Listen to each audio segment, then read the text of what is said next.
This is Optometrists Building Empires, and I'm your host, Ankit Patel. Each week, we'll explore the journey of multi-practice ownership and leadership in optometry. Join us for insights and strategies from the top minds in our field. This show is sponsored by My Business Care Team. My Business Care Team helps your office increase revenues, reduce costs, and reduce staffing headaches. Let's build your empire together. Welcome to another episode of Optometrists Building Empires. Today's episode is particularly special as we take a moment to kind of reflect on the insights that the incredible doctors we've interviewed so far have shared with us.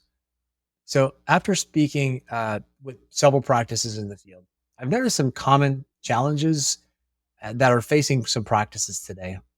One of the most pressing issues is staffing, specifically the ongoing struggle to find and retain the right team members. With staff costs on the rise, this has become a significant concern within our industry, as well as other industries across the US. In this episode, we'll revisit some of the most valuable advice from our guest, focusing on strategies and solutions for those grappling with staffing challenges. Whether you're looking to improve your hiring practices or enhance employee retention, there'll be plenty of insight to help you navigate those critical staffing issues. First, we'll hear from Dr. Adam Palo, who will share valuable insights on the pivotal role of self-awareness in the hiring process. What was the most important thing that helped you grow your empire? The most important thing in helping grow the business is recognizing my limitations, recognizing my weaknesses, and then following up with people who can make up for those insufficiencies. And the two areas I focus the most on is operations, and then someone who's done the whole thing we're trying to do, who's actually implemented part of the vision before. So taking those two early on, I think we were two locations when we brought both of them on. Bringing them on so that we could efficiently implement the vision that we had in place. So that's really insightful, right? So what I'm hearing you say is, hey, I've got to have enough self-awareness to know that I'm not good at everything, even though I sometimes I feel, me personally, I am. And so you found the people who are good at things that complement you really well. Is that what I'm hearing? So knowing, having enough, you said it perfectly. So having enough self-awareness to know what my limitations were, so I could put people in place that could fill those gaps. And they had strengths of their own, strengths that helped build businesses before mine, and using their talents and using their strengths to complement what I was either weak in or didn't even know. Recognizing when to hire is crucial, but hiring the right people is equally important. Next, Dr. Michael Dittman and Dr. Tony Turin share their insights on what they've learned about hiring the right staff. How does that, your mindset and you're wanting to grow, how does that culture permeate to your staff? And does that help you at all with challenges that you're facing? So we try to find people who have similar mindsets. We've done different personality tests and different things, Wonderlic tests, personality things throughout the years. And it's helped to some degree. I honestly think you can't figure it out till they come on and I'm part of your team. Yeah. So the one thing we've done, which is interesting, is we have a very, very young staff. A lot of our staff are like the one office I work at, I sit with them and they're 20, 21, 23 years old. And I'm like, I feel like an old man. I'm their dad. And when I talk about when I first opened up the office, they usually tell me that they were like 2 years old, which always makes me feel really great. But finding these young people early on in their career that have this growth mindset and they're wanting to do it, I think has been really beneficial for us. That's a challenge.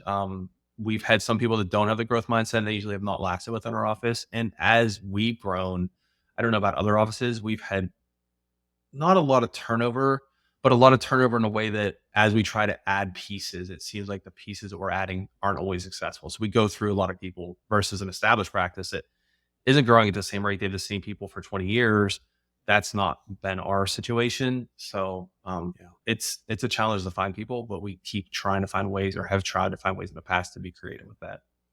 Yeah, it's interesting because we have a lot of like self-paced learning and things that we do at our offices when we have, with classic vision care. And what we ask in interview questions, what I've heard is, and it seems to be pretty accurate, past success in behaviors determine future success in behaviors, outside of significant life events that can change the pattern. But typically, people follow patterns, as what we found and what my mentors have told me. And so, one question that I like to ask, and you tell me if you've had success with something like this, but we ask, "Hey, when's the last time you had to learn something on your own?" And we kind of, and don't just ask them that. We ask them, "Well, how'd you learn it? What'd you do? And is it going to be similar to how you're expected to learn here?" So we looked at the nuanced approaches for that, and it was interesting because we end up looking at a bunch of managers who, on paper, were like the perfect fit, but realize, oh, you know what? No, they wouldn't have the support they need at this office to be successful.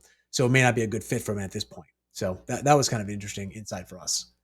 Yeah, I think you're further ahead than most of my peers. Well, you're way further ahead than most of our peers in this situation. You've put a lot of time into that. And I think one of the things for us is, as most of us are doctors, we're running our practice, but also see Yeah. patients. We haven't had the time. And so like that type of insight is so tremendous. And I think so many, and myself included, are just lacking some of those details to figure that out.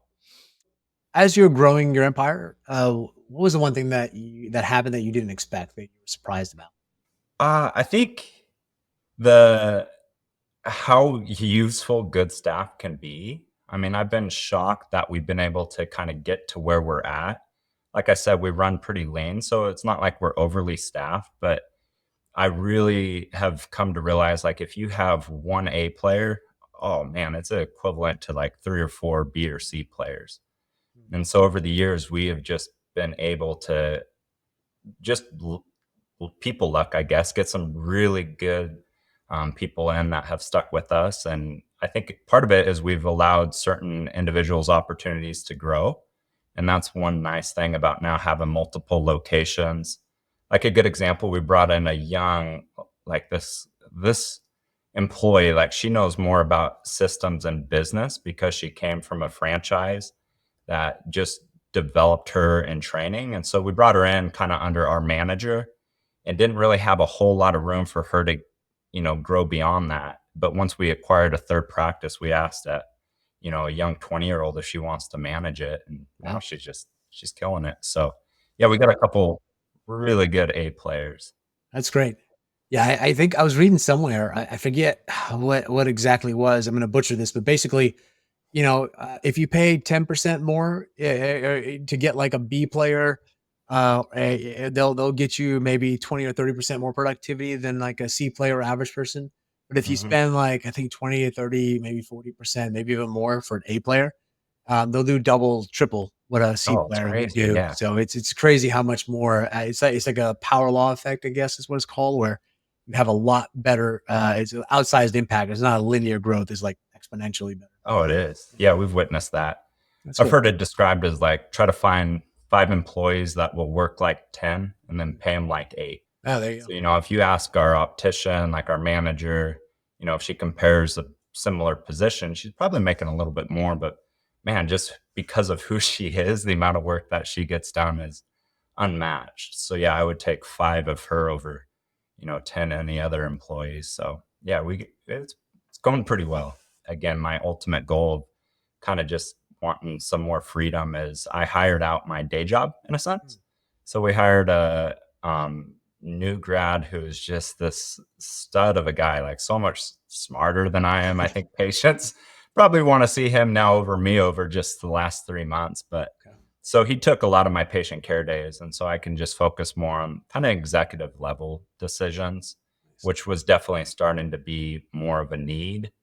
And like I like I think Jeff Bezos said it well in the fact like he pays his executives to make like 3 key decisions each year, not to make 1,000 decisions every day. Mm. And so I think I've stepped back and just making a lot of the day-to-day, decisions just to focus on a few big ones. And I think when I started the practice, like I knew that day would come where I'd want to do that. And so from basically the starting point, I kind of told staff, like, I don't want to be the face of the office. I want to create a system where I can almost plug and play any good optometrist into our system and he'll have success. And so when I was there working as an optometrist, I told him just treat me as an employee. Like I don't, I'll make decisions elsewhere. But when I'm here in office, like, you're the manager, I'm the doctor. I expect my managers to kind of know more about the business day to day than the doctor does.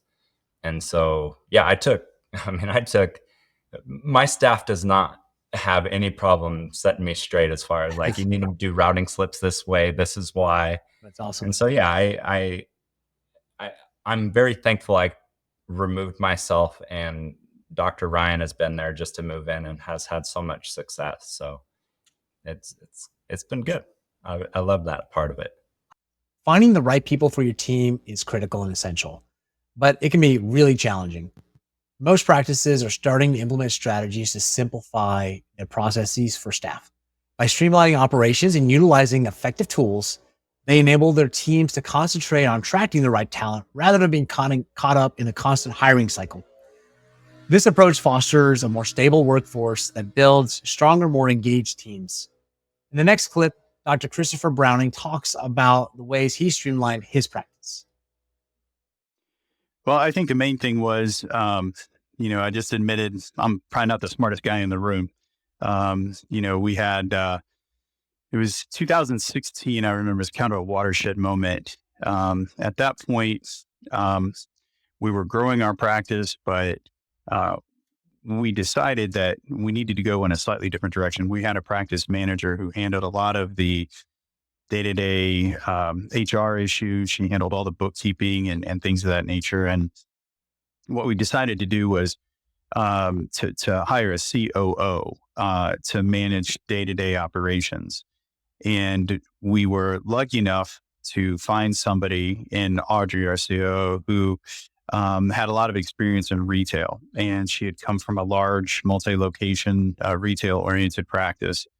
And then we kind of separated out the bookkeeping aspect of our practice as well and hired somebody locally who we could trust to handle just the bookkeeping piece, which really helped us, took some things off my plate and allowed us to get more reports in a timely manner instead of waiting on me to generate all those reports ourselves.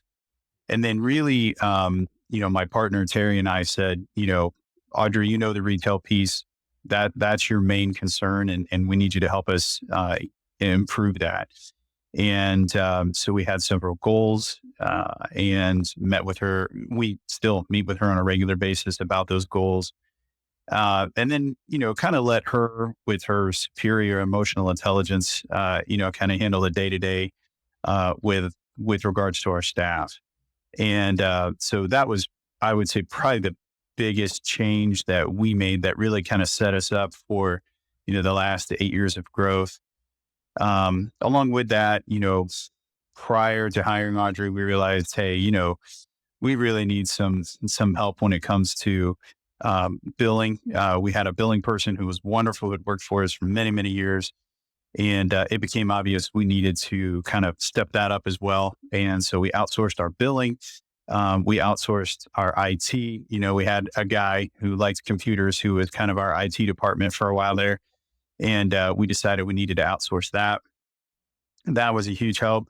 Employee recruiting companies have helped us bring people in better than just, putting an ad on ZipRecruiter and getting, 400 applications and trying to go through those. And then we hired exam room scribes, which has been really helpful for our doctors. And even recently outsourced, answering the phones and things of that nature, trying to utilize remote services. And so realizing that, we weren't the best at everything and we really needed to stick to our core business and focus on patient care. That was really the biggest change that we had. We also made it a priority, along with admitting I'm not the smartest guy in the room, to make it to meetings, large national meetings like the IDOC meeting, Vision Source Exchange, the Treehouse Eyes Summit, to listen to other people that are smarter than us or have, specialties that we don't grasp or understand or we weren't trained in. And I remember the class I took in marketing in optometry school, or the class I took in billing in optometry school. I certainly don't remember any of the IT stuff. So I think a lot of times you feel like when you're taking care of patients, I don't have time to go do this. I don't have time to go to that meeting or this meeting because I got to take care of patients. And what I really realized was I don't have time to not do those things. I don't have the luxury of not going to those meetings and listening to people who understand things better than I do and understand, what the people in our profession that are really innovative and really doing things different, how are they handling things? Now that we've explored advice on hiring the right talent and streamlining processes to maximize folks' potential, let's turn to Dr. Jim Wood for his thoughts and insights on how to effectively retain those valuable team members. You were talking about your staff, how awesome they are, how great that you're lucky to have them. Yes. Tell me a little bit about how you do that. I know a lot of folks listening are probably wondering, like, maybe even a little jealous of, like, how do you do it, right? Like, what's your secret? Oh, no secrets. We've had ups and downs and challenges and drama, you know, but we've had it just like every other practice. We've had it. But overall, we've been very, very fortunate. And I guess we just try to set a vibe that's very affirming, very positive. We try to recognize what staff does when it's a good thing, and we recognize that, try to recognize that right away. We have even little silly things. We have a good idea award where if someone comes up with, you guessed it, a good idea, they get a whole $1 in kit. So, Wow. And if it's a great idea, it breaks the bank, it's $5.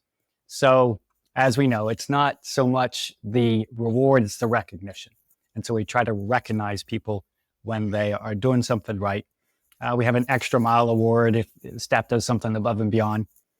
We also like to use a kudos box. So what that is we'll write in when we witness someone doing something really well, then that goes into the box. And then at our next staff meeting, the staff will kind of go around the table, pull out one of those slips of paper and read what a fine job that Sally or Joe, whoever it was, did to help the practice. So those kinds of things we try to recognize, try to keep a very positive, uplifting vibe. We try to stay connected. It's a challenge with 3 offices, as you can imagine. I like to have sort of a wrap-up huddle at the end of the day. You probably have a post-production meeting. We have sort of a post-day meeting where we go over what are the celebrations and what are the concerns. Celebrations might be someone in the optical did a really good job, big sales. Could be someone that mitigated a problem that was about to be a big problem. Someone might have spent a lot of time on the phone answering a bunch of questions and then finally got that patient scheduled. So it could be a whole host of things that we try to recognize, celebrate, and uplift. Thank you for joining us for this special episode of Optometrists Building Empires.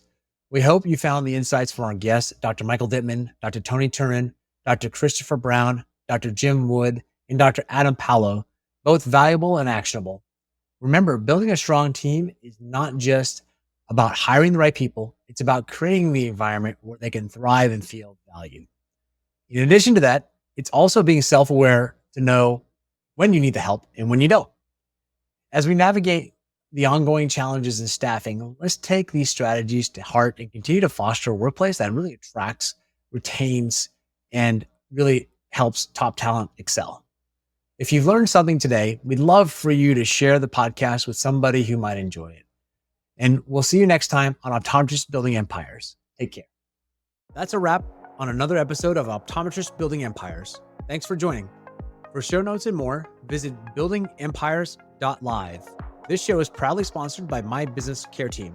My Business Care Team was born out of staffing challenges my wife and I faced together, managing multiple optometry locations.